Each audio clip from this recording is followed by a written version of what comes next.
So when you think about a topic you brought up at the very top of the interview about liberal democracy, this was one of the things that separated the United States, Western European countries from all of the others that we've talked about in this program. The more autocratic leaders in China, Russia, North Korea, the more theocratic leaders of the Middle East, the more strongman leaders in Africa, the populists of Latin America. This really separated.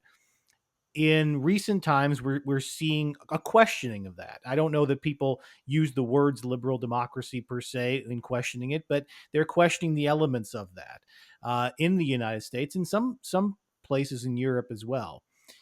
Do you see, as part of the general trajectory towards a multipolar world, a rethinking of the ideologies in places like the US, like Western Europe, about the role liberal democracy will play and the role they will play as guardians of it? Yeah, I mean, I think there's no question that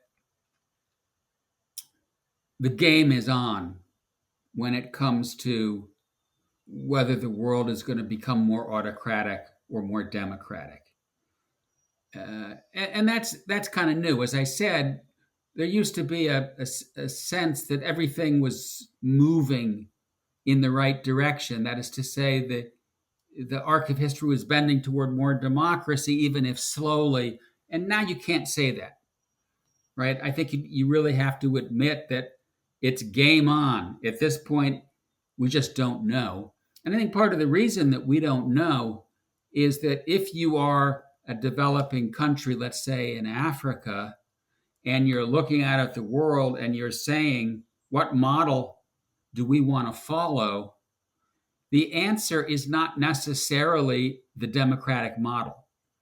And that's because the democratic model right now is underperforming, right? We in this country, in the UK, in France, democratic institutions are not really delivering what the electorate wants. And that's one of the main reasons that you are seeing such disaffection and distrust in democratic institutions. And in the meantime, China, precisely because it doesn't have democratic institutions and a Congress, looks like it's pretty good. Looks like it's able to deliver for its citizens. It's brought hundreds of millions of people out of poverty. Yeah, it's made mistakes. And right now, the Chinese economy is facing some trouble.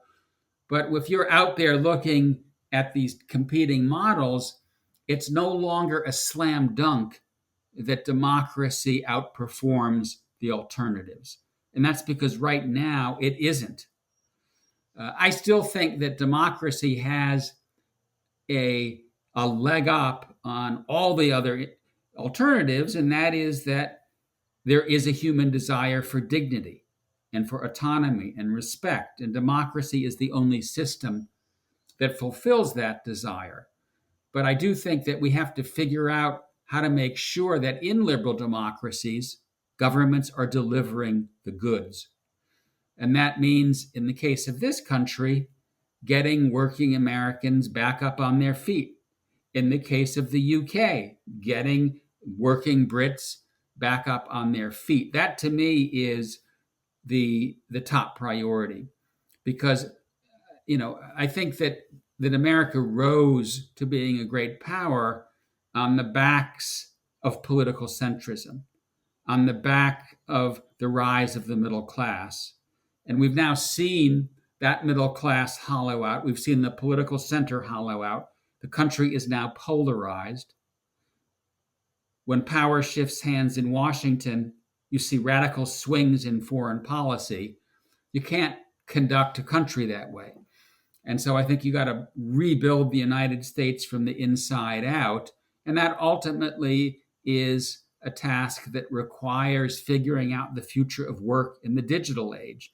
Right now, I think our leadership is kidding itself.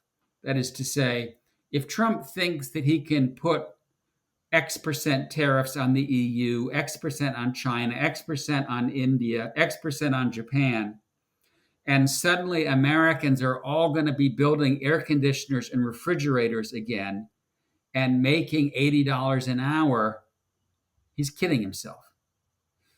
Bottom line is that 80 to 85% of Americans are now in the service sector. They're not going back to building cars, air conditioners, and refrigerators. And we need to have a conversation about the future of work in the digital age. What are people going to do to earn a living wage? And it's going to get worse before it gets better, because as AI kicks in, the people that are now driving Ubers and driving trucks and working in Amazon fulfillment centers, they're probably going to lose their jobs. So this, to me, is an urgent conversation. And also, I think in some respects, the $6 million question to getting liberal democracies back up on their feet.